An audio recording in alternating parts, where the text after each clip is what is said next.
Vengo de una familia de gente que participa, ¿no? Mi mamá es trabajadora social y hace participación comunitaria y tengo muchos otros parientes y entonces toda la vida me crié entre talleres de participación, ¿no? Entonces de ahí viene mi cercanía por la participación, pero le pido disculpas a todos los porque mi cercanía desde los proyectos. Por lo tanto, tengo una aproximación un poco diferente, ¿no? Entonces, bueno, hoy día vamos a ver esta cuarta sesión, que es Estrategias para la Integración Comunitaria en Decisiones de Diseño Urbano, y tenemos este siguiente índice.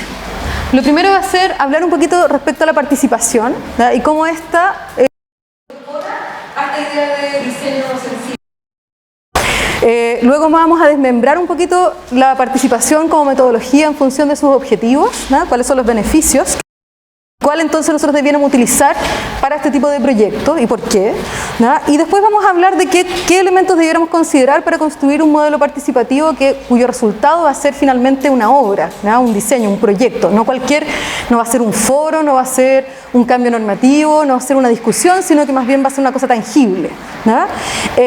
Y luego vamos a hacer un trabajo práctico que va a partir de la idea, vamos a trabajar con los objetivos concordantes, ¿no? Que tenemos por lo menos en este ejercicio de estos 4 días entre este grupo humano que es bastante diverso, ¿no?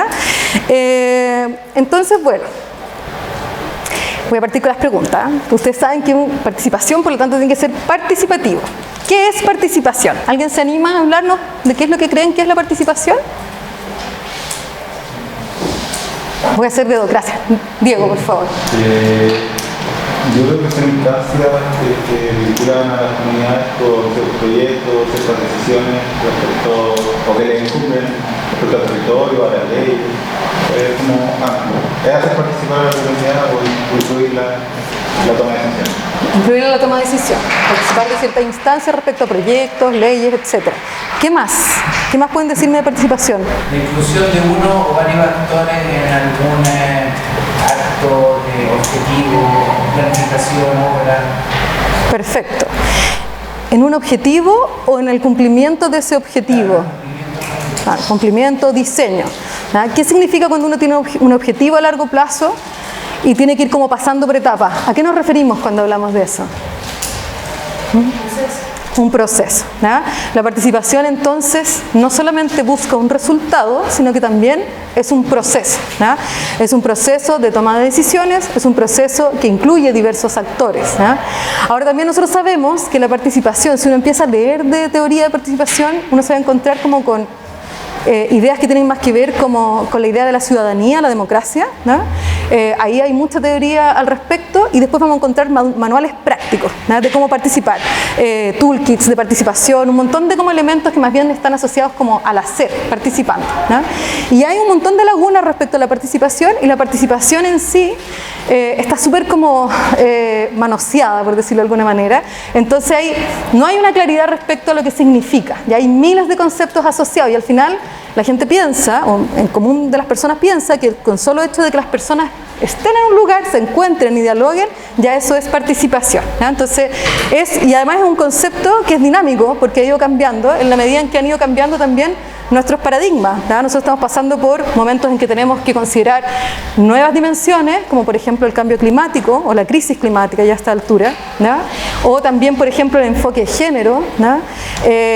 La niñez tampoco es una etapa de la vida que no siempre ha sido considerada en la toma de decisiones, entonces también podríamos empezar a pensar que la participación también va a ir evolucionando en la medida en que se identifican otros actores, ¿no? Otras problemáticas. Entonces, como es un concepto dinámico, también es muy difícil de llegar a un cierto acuerdo, ¿no? Entonces, yo me voy a quedar con 3 definiciones que de alguna manera resumen un poquito lo que ustedes están diciendo. ¿Ya? Lo primero que es un proceso organizado, ¿no? Que es colectivo, que es libre, que es incluyente, en el cual hay una variedad de actores, de actividades y grados de compromiso y que está orientado por valores y objetivos compartidos. Eso es muy relevante, ¿no? Porque muchas veces nosotros cuando participamos de un taller de participación, nosotros esperamos que seamos escuchados, ¿no? Que nuestra visión sea representada. Y la verdad es que así como somos totalmente diferentes en un montón de cosas, probablemente tenemos diferentes puntos de vista y por supuesto que cuando entremos a una dinámica de participación, ninguno de esos debiera prevalecer sobre el otro. Por lo tanto, lo más probable es que más que prime nuestro punto de vista, van a ser finalmente los objetivos que son compartidos los que debieran primar, ¿no? A veces hay objetivos que son urgentes, pero no se llega a acuerdo y por lo tanto no son objetivos que se pueden abordar a través de talleres de participación, ¿no? Tienen que quedar quizás probablemente por una etapa en que se vayan madurando los procesos, ¿no? Bueno, y en cuya consecución se producen transformaciones comunitarias e individuales. Cuando habla de transformaciones comunitarias e individuales, ¿a qué creen que se refiere la conceptualización? ¿Qué es lo que ganamos cuando estamos en un proceso de participación? Fortalecer un poco el tejido social que hay en el territorio. Así es, ¿no? Lo que conocemos en la literatura como capital social, ¿no? El saber cuáles son los líderes de un grupo humano, cuáles son los posibles protocolos que nosotros podemos aprender y llevar a cabo, cómo enfrentamos los conflictos, cómo solucionamos los conflictos, a quién recurrir. Todo ese tipo de cosas son conocimientos que no se adquieren teóricamente, ¿no? Solamente los podemos lograr en la medida en que nos enfrentamos con un proceso. Y por lo tanto, cualquier taller, así como cualquier proceso de aprendizaje, implica una transformación personal y también implica una transformación comunitaria al estar compartiendo nosotros esta misma búsqueda, ¿no? Bueno, también habla de todas las acciones acordadas por la comunidad son reflexivas, ¿no? Aquellas acciones que son reflexivas, eso quiere decir que implica un grado de pensamiento, ¿no? De pensamiento crítico. Nosotros no solamente llegamos con una idea al taller de participación, sino que debemos estar abiertos a que esa idea sea trabajada. ¿Qué nos pasa cuando diseñamos plazas? Una de las primeras preguntas que nosotros hacemos, que nos implican hacer todos los protocolos como de participación, lo que pasa en Quiero mi barrio, etcétera, ¿qué es lo que nosotros desearíamos para este lugar? Respuesta común, ¿cuál creen que es lo que pide más las personas cuando diseñan plazas? ¿Ah? Pasto, árboles y como programa cancha, ¿no? Cancha de fútbol. Entonces, ¿cómo sacamos esa idea que es en el fondo la que ha sido como históricamente acuñada respecto al diseño de plaza? ¿Cómo lo hacemos? ¿Ah? Tiene que haber un proceso reflexivo. Entonces, la participación no es un momento, es un proceso y es un proceso de aprendizaje en que hay una reflexión y por lo tanto nosotros vamos o reafirmando nuestras ideas o modificando nuestras ideas en la medida en que nos enfrentamos con otros puntos de vista, ¿no? Bueno, y también estas acciones debieran estar guiadas por principios obviamente de cooperación, solidaridad, ayuda mutua, cuya meta es finalmente, la autogestión en la solución de los problemas, ¿no? ¿De qué hablamos con autogestión de la solución de los problemas? Ayer yo te escuchaba, ¿cuál es tu nombre? ¿Sí? Nimsi. Nimsi decía, yo agradezco que ustedes puedan de alguna manera trabajar con el equipo técnico de la municipalidad para que haya como una especie de retroalimentación. ¿Qué nos faltó en ese análisis? ¿Qué actor falta ahí? La comunidad, ¿no? Nosotros, todos nuestros planteamientos respecto a aguas de barrio tienen el cruce de las tres cosas, ¿no? Los saberes técnicos que acuñamos en la academia y que por cierto nosotros tenemos mucho de fantasía porque así es la teoría, ¿no? Hay mucho de proyectarse, de escenarios futuros, de tener como explorar ideas que quizás en la realidad no se exploran, pero que después se enfrentan a una realidad, ¿no? Una realidad que tiene montones de complejidades y por lo tanto no puede ser eso solamente el conocimiento que prevalece, ¿no? Está el conocimiento científico, técnico, que proviene de la academia o de la investigación, está también el conocimiento local de quién hace las cosas y está también el conocimiento de la comunidad que vive, ¿no? Que se ve beneficiado de este tipo de decisiones y que en el fondo sabe perfectamente lo que necesita, quizás todavía no lo ha verbalizado, no lo ha articulado conceptualmente, pero es el primer conocedor de lo que este territorio está demandando, ¿no? Y nosotros lo hemos visto en otras zonas que son de alguna manera no tan urbanas, en que también hay un conocimiento, un saber local respecto a estas materias que tienen que ver con el diseño sensible al agua, que son incluso más valiosas en términos como de sofisticación del pensamiento que incluso los componentes científicos que nosotros podemos aportar desde la academia. O sea, de hecho nosotros estudiamos algunos conocimientos locales porque creemos que en este proceso de aprendizaje de la sociedad se han ido perdiendo y que son de cierta manera los conocimientos como básicos que todos debiéramos tener, ¿no? Entonces, por ejemplo, hemos hablado acá sobre el tema del viento, ¿no? Carlos nos mostraba esta síntesis del viento. Nosotros hemos dejado de diseñar con el viento porque la ciudad se ha complejizado, ¿no? Pero probablemente cuando recién nosotros empezamos a diseñar nuestro asentamiento y no teníamos toda la técnica y toda la tecnología, el conocimiento del viento era algo esencial en nuestra forma de establecer los asentamientos, ¿no? Entonces, ese conocimiento, antes de hacerse un conocimiento científico, fue un conocimiento que en el fondo pertenecía a una cierta cultura, ¿no? Y se iba transmitiendo de generación en generación. Y nosotros hemos perdido mucho el vínculo con esos saberes locales, ¿no? Cuando nosotros abrimos la llave del agua y no nos preocupamos para dónde va eso y sabemos que en el fondo llega a alguna parte y perdemos todo el conocimiento que hay del ciclo del agua, que en el fondo nuestros antepasados sí lo conocían, ¿no? Entonces estamos enajenando el conocimiento. Entonces mucha de la búsqueda que nosotros estamos haciendo es volver a reconectarnos con esos conocimientos que de alguna manera tienen un saber que tenemos que volver a poner en valor, ¿no? Entonces, para nosotros como Aguas de Barrio es súper importante entender que los 3 saberes, ¿no?, que estamos manejando en este momento, que en el fondo son el equipo técnico de la municipalidad con sus propias como condicionantes, dificultades, búsqueda, etcétera. Nosotros que estamos aportando nuestra mirada de alguna manera desde la academia y los vecinos que de alguna manera aportan la cotidianidad, ¿no?, lo que ellos experimentan y aquellas cosas que se han pasado entre las distintas familias. Entonces, hay sin duda un compromiso de autogestión, ¿no? O sea, acá debiera haber un compromiso de la comunidad de hacerse cargo de estos temas y no esperar solamente que los resuelva la municipalidad, ¿no? El cambio, la crisis climática es tan grande que no podemos esperar que quede como en manos de una sola organización. Es un trabajo colaborativo y por eso es tan importante la participación. ¿Ya? Bueno, y me quedo con este último que habla sobre la gobernanza, ¿no? Entendiendo la participación como una forma de gobernar la ciudad, que habla sobre un proceso de toma de decisiones colectivo que tiene que ser formal, que es orientado al consenso deliberativo y que apunta a diseñar e implementar políticas públicas, ¿no? Bueno, a gestionar recursos, a implementar programas, etc. Y en este sentido también tiene una responsabilidad, ¿no? Porque nosotros tenemos un contexto que muchas veces es de escasez, ¿ya? Nosotros tenemos pocos recursos económicos, a veces tenemos pocos recursos en términos de capital humano y por lo tanto la participación también tiene que entender esta lógica de que debe aunar esfuerzos para poder hacer cundir todos los recursos, ¿no? Entonces tiene una mirada de gobernanza en términos de ser colaborativo, ¿no? Bueno, ¿por qué el diseño urbano sensible al agua debe enfrentarse desde un enfoque participativo? Algo dije yo con respecto al cambio climático, ¿no? Pero aquí voy a traer la figura que mostró ayer Andrés Cataldo, ¿no? Él decía, bueno, el modelo de ciudad en que estamos hoy es ese, ¿no? Y el modelo que aspiramos es este otro.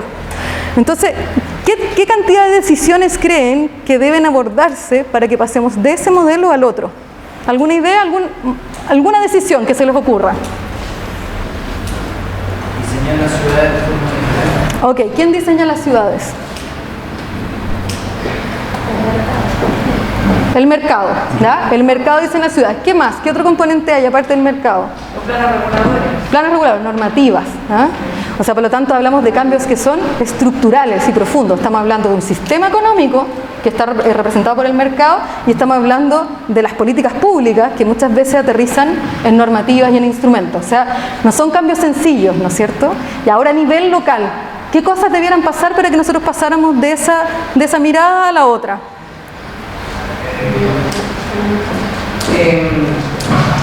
A nivel local del municipio. Sí, por ejemplo, en la comuna, no del municipio, la comuna. Que las autoridades que nosotros elegimos quieran esa alternativa. Ya, ¿y por qué debieran ellos querer esa alternativa? ¿Qué pasa entre medio? Bueno, por convicción, no sé. Por convicción. Que lo meditaron también. Convicción, ¿ya? Para que tengamos convicción de que estos temas son importantes, ¿qué nos falta de por medio? Educación. Educación, ¿ya? ¿Qué otra variable influye en la toma de decisiones? Muy importante, el tema económico. No solamente nosotros tenemos que desear hacer algo y tener la convicción, sino que esto tiene que ser factible, ¿ah? Y para que sea factible hay que movilizar una serie de actores que probablemente no congenian contigo en un montón de objetivos, ¿no? Pero son finalmente quienes van a aportar con los recursos, por ejemplo. ¿Quiénes administran el agua? Las plantas de tratamiento, la distribución del agua. Uno paga la cuenta de agua todos los meses. ¿Quiénes son? ¿Qué compañías? Ya, compañías privadas. Por lo tanto, ¿ustedes creen que es sencillo pasar de eso a eso? No, hay que involucrar actores. Pero aquí tenemos una excepción. Nosotros aquí también, bueno, aparte Excelente. de la Guarandina, Igual que Maipú. nuestra agua es pública. Sí, ¿ya? Bueno, tienen una oportunidad importante, ¿ya? Bueno, entonces, ¿por qué nosotros escogemos la escala de barrio? ¿Por qué nosotros empezamos a trabajar desde el barrio? Porque creemos que las transformaciones empiezan en cada uno de nosotros, ¿no? Como personas, como comunidades. Nosotros creemos que a nivel de actores, probablemente como comunidad nosotros lucimos muy débiles, ¿no es cierto? No tenemos muchas veces los recursos económicos, no tenemos muchas veces el conocimiento en términos científicos, pero nosotros vivimos esta realidad todos los días, ¿no? Y somos la suma de muchas voluntades. Por lo tanto, nosotros en verdad creemos que los cambios empiezan en el barrio, ¿no? Y que algunas de las cosas que nosotros no podemos hacer a nivel macro, sí las podemos utilizar con creatividad. Hay ciertas cosas que sí podemos doblar la mano a la cosa con diseño, ¿no? Entonces, por eso que es importante que exista la participación asociada a estas iniciativas, porque son iniciativas que muchas veces implican cambios de conducta, ¿no? Importantes en la sociedad. O sea, si nosotros estamos hablando de cambio climático, alguien que sea mi generación se recuerda que en sus colegios, no voy a hablar de cambio climático totalmente, pero fumaban los profesores. Yo me acuerdo que hacían clase, yo me iba a la sala de profesores y estaban fumando, ¿no? Una cosa que uno no se imagina hoy en día, ¿no? Tú vas a los colegios y el cigarro está totalmente erradicado, ¿no es cierto? Bueno, eso implicó un cambio de conducta, y no solamente implicó un cambio de conducta, sino que también implicó un problema económico, ¿no? ¿Quiénes dejaron de ganar? Y no son empresas que en el fondo son poco poderosas, ¿no? El tabaco, las tabacaleras se tienen que haber visto bastante afectadas con todas las leyes del tabaco, ¿sí o no? ¿No? Es lógico pensarlo. Y ese cambio de conducta parte desde uno. Cuando uno decide dejar de hacer esa conducta, cuando uno decide someterse a otras cosas. Y eso finalmente es lo que genera las modificaciones, ¿no? Por eso que nosotros creemos en la escala local y en la participación para este tipo de intervenciones. Aquí un pequeño resumen. Yo estoy sin anteojos, así que no sé si están viéndolo enfocado, porque yo lo veo súper desenfocado, ¿no? Si está desenfocado me avisan. ¿No ven? Está como yo. Ya.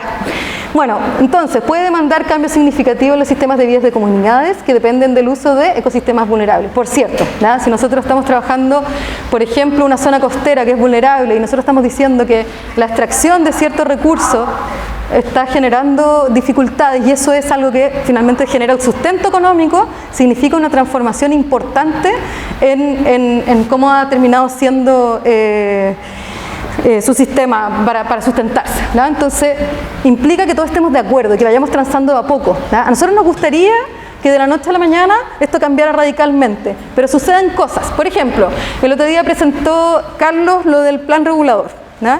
Y habló sobre de qué manera tenían que ser los ejes de densificación, ¿no?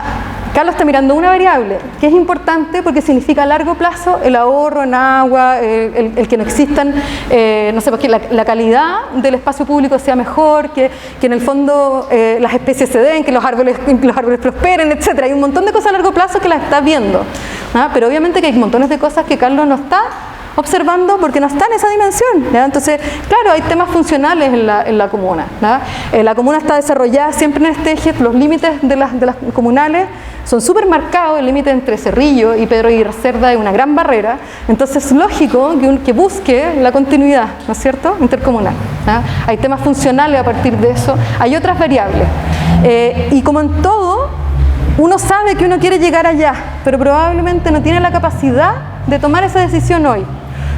Porque no se puede, porque hay que priorizar por otras cosas. Entonces es súper importante que nos escuchemos, ¿no? Que nosotros planteemos cuáles son nuestras dificultades para lograr ese objetivo que es tan maravilloso, ¿no? Y en cambio de eso, ¿qué objetivo intermedio podemos lograr, ¿no? Bueno, no les voy a seguir aburriendo con esta lámina. Después va a estar esto, porque ya lo he dicho de alguna manera en nuestras conversaciones, y va a estar esto después. ¿Qué objetivos tiene la participación? Ya que hemos estado hablando de la toma de decisiones, ¿no? Busquemos qué beneficio nos trae la participación. ¿Qué beneficios creen que trae? ¿Ah? Si nosotros diseñamos una plaza con participación ciudadana. Hacerlo efectivo. Hacerlo efectivo.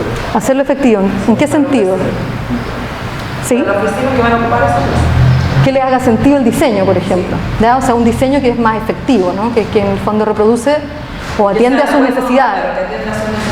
Ya, perfecto. Esa que es asociada a los resultados es la que siempre sale como el beneficio más fácil de reconocer en un proceso participativo. ¿Qué otros beneficios tiene? Aquí estaba levantando la mano. Más que nada la vinculación por el sentido que se le da a la obra.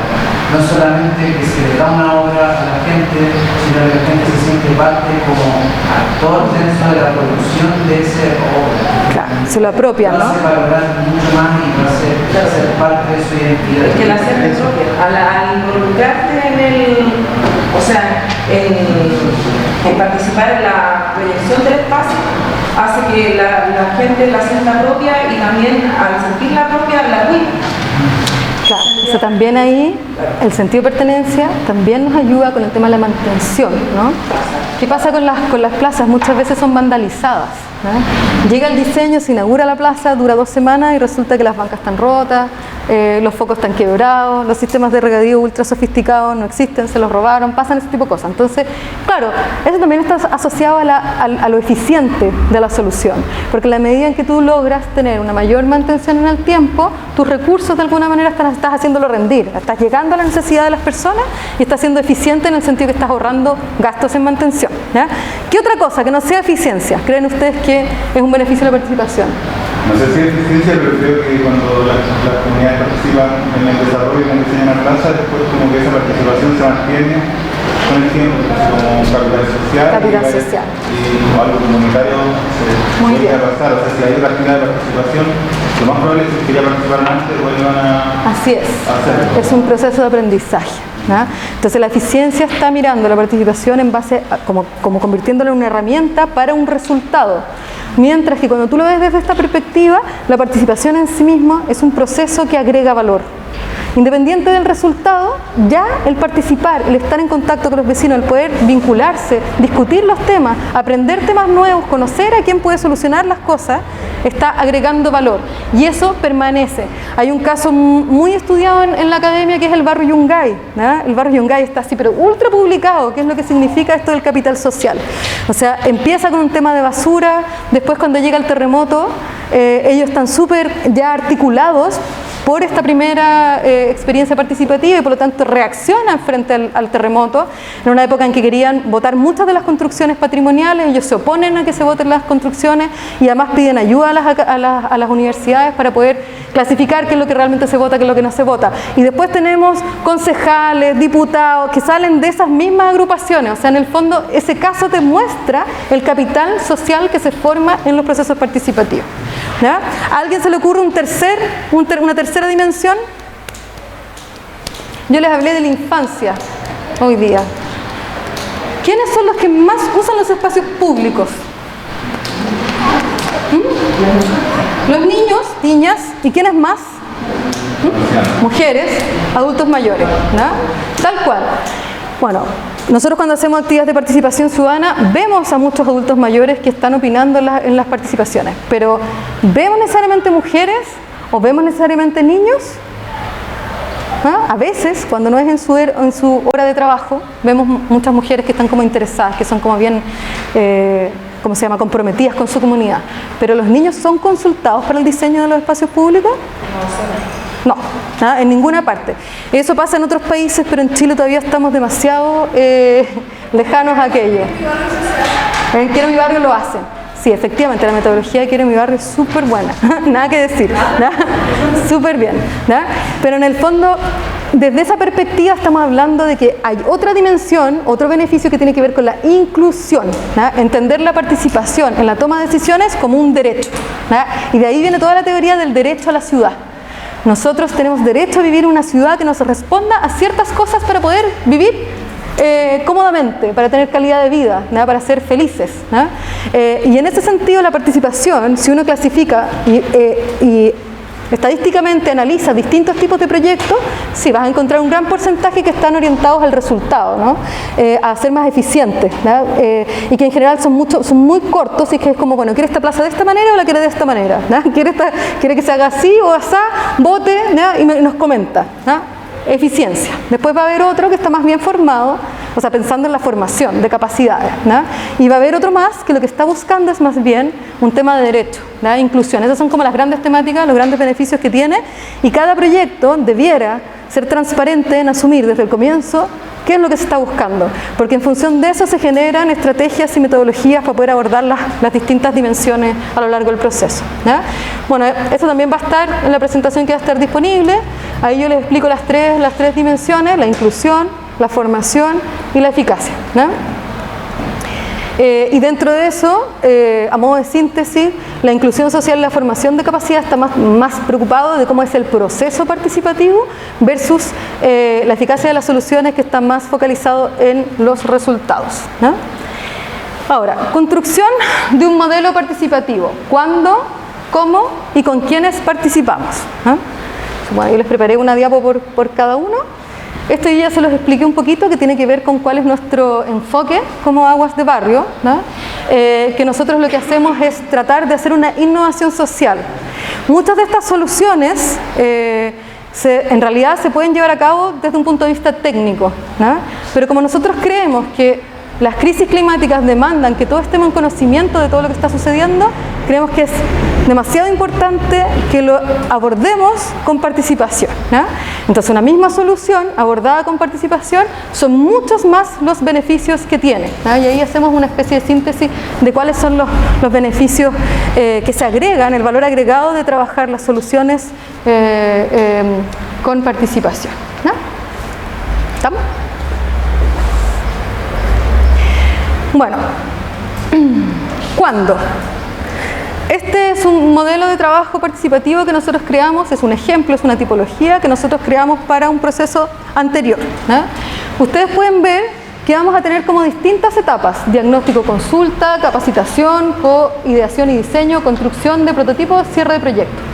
Y a la vez van a ver que en el costado, me voy a cruzar, que en el costado de acá nosotros tenemos cuáles van a ser nuestras actividades participativas, qué vamos a sacar como insumo de las actividades participativas, que en el fondo después tiene que trabajarlo el equipo técnico para después volver a hacer una nueva actividad participativa, y cómo se van sumando los distintos actores a lo largo del proceso, ¿no? Entonces, el modelo participativo que nosotros proponemos es un modelo que está pensado en que se va abriendo, tiene un cierre temporal y luego se vuelve a abrir, y en cada una de estas secuencias, que son secuencias reflexivas, en que se trae un resultado de una etapa, y con ese resultado es el insumo de la que se siente, que yo creo que les pasa a ustedes en Quiero mi barrio, ¿ya? Es la misma idea, que en el fondo son procesos de largo plazo, y por lo tanto una de las grandes dificultades que tienen esos procesos es cómo articular las distintas etapas, ¿ya?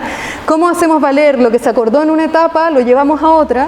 ¿Cómo hacemos que la gente que participó en esa primera etapa sea la gente que después entiende el proceso y participa? ¿Cómo se pasa la posta, ¿no? entre una etapa y otra?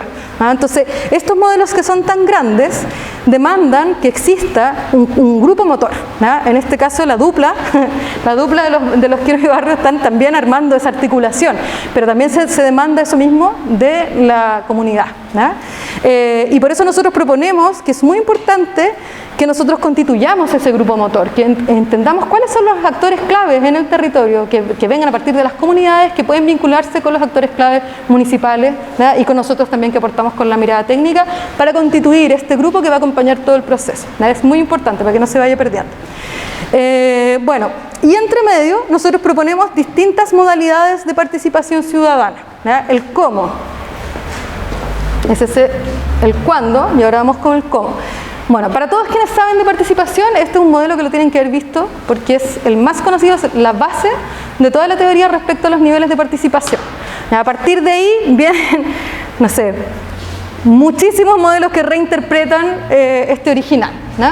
Pero este, que es de Arnstein, que es de 1969, habla de los distintos niveles de cómo en el fondo pasamos de actividades que se usan en la toma de decisiones, que se desarrollan para la toma de decisiones, pero que no las considera participativas, ¿no? A niveles de participación básico hasta niveles de empoderamiento de la comunidad, ¿no? Entonces ustedes pueden ver el límite más bajo de participación que queda en este grado de simbolismo, tiene que ver con la consulta, ¿no? Una comunidad informada es el nivel más básico de participación. ¿Cuándo hacemos consulta ciudadana? ¿Para qué se nos consulta? Para la toma de decisiones. ¿Pero en qué etapa de la toma de decisiones? Al final.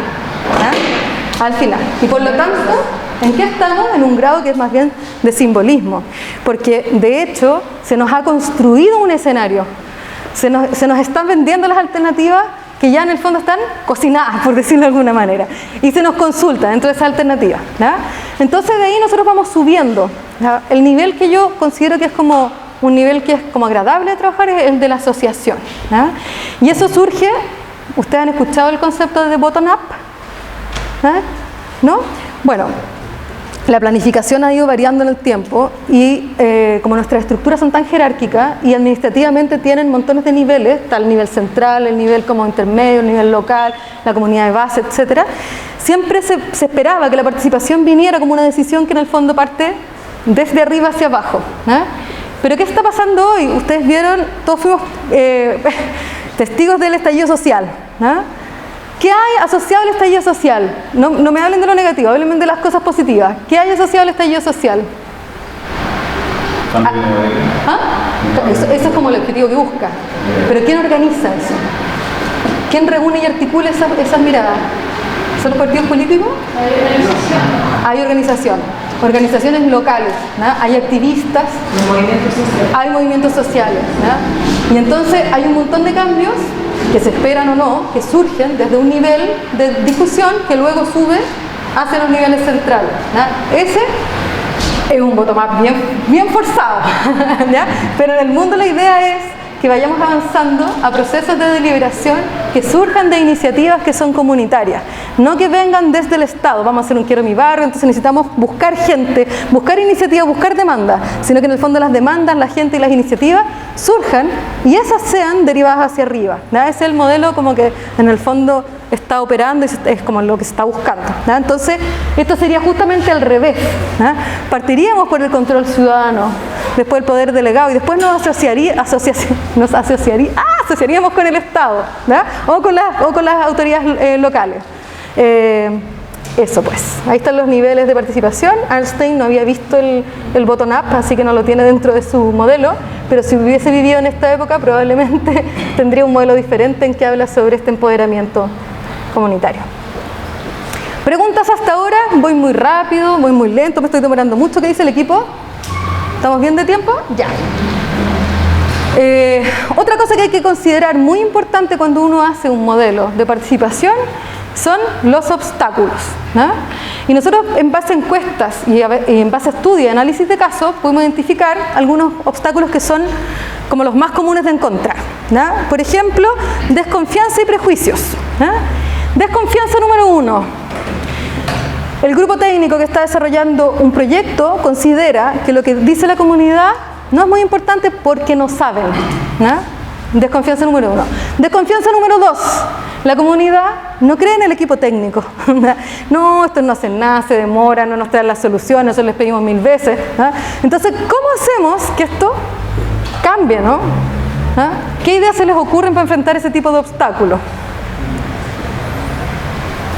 Evidencias. Evidencia.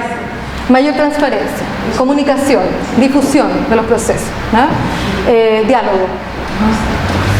Bueno, después tenemos otros como expectativas versus impacto. Nosotros estábamos haciendo con otro grupo una consultoría para el desarrollo de un PRU y nosotros estábamos tratando de hacer espacios públicos, diseñar espacios públicos. Llegamos y la única discusión posible que tuvimos con los vecinos es que necesitaban camiones aljibe.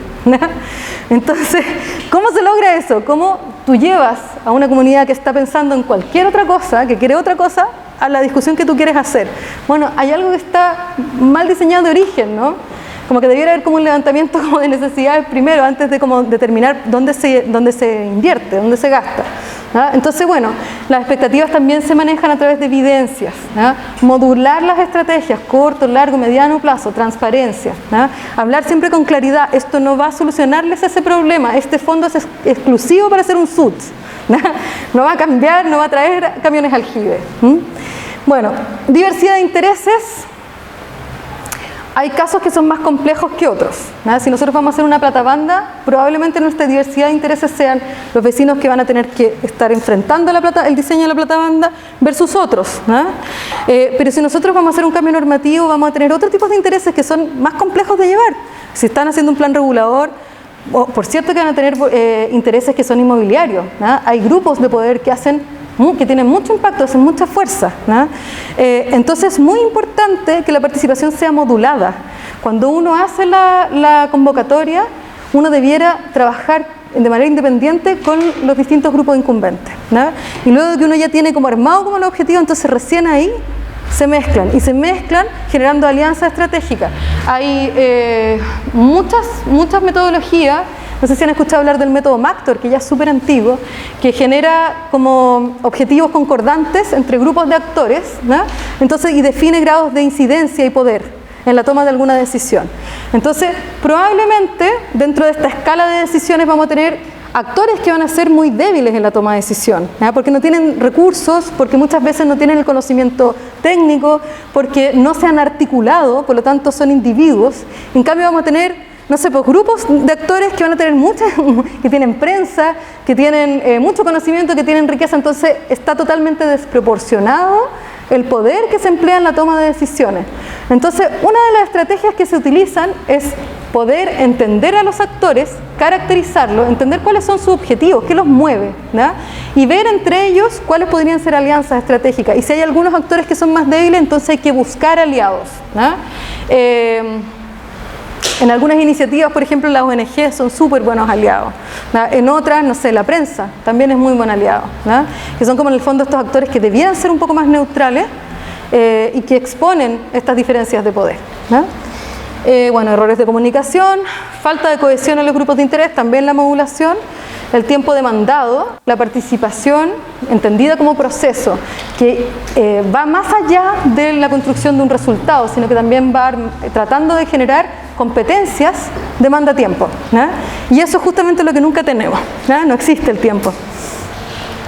Y bueno, y la necesidad de soporte, que tiene que ver como hay cosas que no sabemos, hay cosas que no sabemos cómo se hacen y por lo tanto tenemos que buscar apoyo técnico que pueda como solucionarlo, y nosotros en la universidad justamente eso es lo que a nosotros más nos gusta, como decir, bueno, en realidad nos necesitan, vamos a entrar aquí en este grupo participativo, ¿no? Hay algunas de las soluciones: trabajar en bases referentes también, actividades de intercambio, división en las líneas de desarrollo, o sea, cuáles se van a hacer a corto, mediano, largo plazo, eso es muy importante, y poder ir en este proceso muy largo generando ciertos eventos que van a ser muy visibles para poder mantener el compromiso en el tiempo, ¿no? Y acompañar el proceso con capacitación. Y finalmente marqué en naranjo lo que vamos a trabajar hoy, que es, bueno, articular los saberes técnicos con los saberes locales, encontrar objetivos que generen consensos y entender que una de las cosas que nos une es nuestro territorio común. Y en ese sentido, una estrategia para darle factibilidad a las iniciativas es trabajar a partir de barrios, ¿ya? Unidades territoriales que manejan, bueno, y que es un poco lo que ha hecho el programa en el cual ustedes están trabajando hoy en día, ¿no? Que entendió que como unidad de barrio pueden encontrar acuerdos y objetivos comunes mucho más fácil que si trabajamos con territorios mucho más grandes, ¿no? Bueno, ¿quiénes? ¿Con quién participar? Las preguntas básicas más importantes para poder definir a quiénes convocar. La primera, ¿quiénes se van a ver afectados o beneficiados directa o indirectamente por esto que estamos desarrollando? Y una que no es menor y que es muy importante y que siempre se olvida es quiénes pueden contribuir o obstaculizar el cumplimiento de los objetivos, ¿no?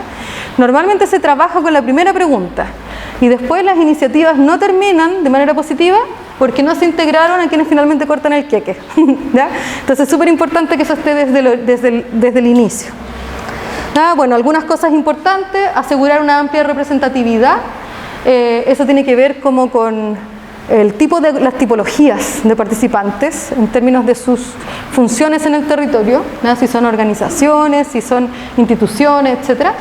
Después, garantizar la convocatoria en cuanto a número de participantes, por cierto, ¿no? Eso es algo que además lo piden en todos los verificadores, el número. De hecho, están mucho más preocupados por el tema cuantitativo que cualitativo en las participaciones. Incorporar representantes de distintos niveles de decisión, ¿ya? Que eso responde a la pregunta 2. Y lo que yo les venía comentando, que es súper importante clasificar a los actores. Cuando uno tiene una lista desagregada de actores en que uno invita a cualquiera, ¿no? O invita a los clásicos actores claves que están en todas las reuniones para todas las decisiones, los pobres vecinos van a todas, ¿no? Nosotros no estamos abriendo la mirada, no estamos enfrentando el problema, ¿no? Estamos simplemente solucionando el tema en términos de número, ¿no? En cambio, uno tiene que empezar a mirar esto a largo plazo y decir, bueno, en realidad, si esto va a merecer, si el rompimiento de la solera, que decía Andrés, va a necesitar que nosotros, no sé, pues llamemos a vialidad o a qué sé yo, ¿no? Tenemos que llamarla desde el comienzo, ¿no? Así tiene que ser, aunque nos pongan obstáculos, porque tenemos que saber con qué, o sea, porque lo otro es taparse los ojos y los oídos y no querer escuchar, ¿no? Porque eso que te va a traer problemas hoy día, si tú lo estás evitando, te va a traer problemas mayores en el futuro, ¿no? Entonces, es muy importante que los actores sean muy bien identificados y muy clasificados en función de qué es lo que ustedes creen que ellos buscan como objetivo, ¿no? Por ejemplo, los inmobiliarios, esta es la más fácil. ¿Qué buscan los inmobiliarios? ¿Cuál es su objetivo? ¿Ah? Ganar plata, mayor rentabilidad. Ok, nosotros entendemos que si eso es lo que buscan esos actores, entonces nosotros tenemos que darle respuestas que generen mayor rentabilidad, ¿no? Entonces tenemos que cambiar el concepto de la rentabilidad. Siempre hay que trabajar con objetivos, ¿no? No se puede trabajar de otra manera, porque si no es demasiado naif. Bueno, entonces ya que vamos a trabajar con objetivos y nos vamos a identificar como actores que vamos a trabajar con objetivos, tenemos una serie de objetivos concordantes para la construcción de esta red local de infraestructura verde, y en la primera sesión se declararon estos objetivos, ¿ya? Yo puse en amarillo aquellos que creo que por ningún motivo los vamos a lograr. No es parte de nuestras competencias. ¿Ya? Por ejemplo, no sé, pues, derogar el código de agua, o sea, podemos contribuir a que eso suceda, pero claramente escapa de nuestro objetivo de hoy en día, ¿no? Pero aquí hay una serie de otros objetivos, por ejemplo, educación consciente ambiental, fomentar el diseño y recolección de aguas lluvia. Bueno, lo que quiero ahora es que en grupo ustedes seleccionen un objetivo, ¿no? De esa lista de objetivos posibles, no los que están en amarillo, ¿no? Seleccionen un objetivo. Recuerden que muchas de las intervenciones que nosotros vamos a hacer acá son físicas, ¿no? Son intervenciones físicas. Van a tener una componente que va a tener que ver con la educación probablemente, que va a tener que ver con este compromiso más social, pero va a tener un resultado. Por eso que es una participación compleja. La participación que nosotros estamos proponiendo es una participación que se centra en el proceso, pero que efectivamente tiene un resultado, ¿no? Entonces, en base a ese resultado, escojan un objetivo en que ustedes crean que tenemos un resultado en algún espacio temporal más o menos cercano, ¿no? Y vamos a trabajar con el método Ketso. Y les voy a poner también, para que se acuerden, los collages de la clase pasada, ¿no? Porque en el fondo, en base a eso, ¿esto qué es lo que nos muestra? Estos son nuestros principios, ¿eh? Nosotros aquí tenemos como sueños, tenemos exploraciones, son cosas que nosotros buscamos. Entonces, ese objetivo que nosotros perseguimos debiera no transar en nuestras ideas de ciudad, ¿no? Entonces, para que sepan, nosotros vamos a coger un objetivo, pero hay que tener en mente esas ideas que nosotros queremos para la ciudad, ¿no? Voy a volver a los objetivos por si acaso para que se definan con uno, y si me pueden ayudar a distribuir los Ketso, yo se los agradecería. Este método fue diseñado por una persona que hizo como proyecto de doctorado, por lo tanto tiene algunas normas. La primera está pensado en que existe participación para todas las personalidades, ¿ya? Entonces, como hay personas que hablan mucho, y hay personas que hablan muy poco, hay personas que son muy tímidas, hay otras que son más dominantes, esto se hace primero en silencio. Entonces, vamos a partir anotando el objetivo en la parte central. Hay un círculo grande ahí que es el objetivo. Entonces, la primera tarea, voy a explicar cómo es este proceso. Va a ser escoger un objetivo. La segunda tarea va a ser definir las dimensiones en que opera ese objetivo. Por ejemplo, si yo quiero tener mayor porcentaje de arborización en una comuna como objetivo, ¿ya? Probablemente uno de mis dimensiones va a ser la estructura del espacio público, ¿ya? Otra dimensión podría ser como la programación, ¿ya? Por ejemplo, si hay usos que quizás se potencien con esta organización, ¿ya? Otra dimensión podría ser las agrupaciones, no sé, verdes de la comuna, ¿ya? Entonces ustedes cojan aquellas dimensiones que ustedes creen que son importantes,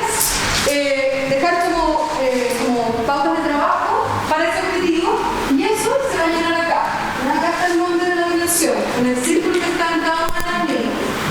¿Ya? Eso. Y después vamos a empezar con la secuencia que está diseñada por esta persona que está estudiando este método. Y vamos a partir, si ustedes miran la leyenda, hay una leyenda, ¿sí? Cada uno de los juegos tiene una leyenda. Entonces vamos a partir con las fortalezas.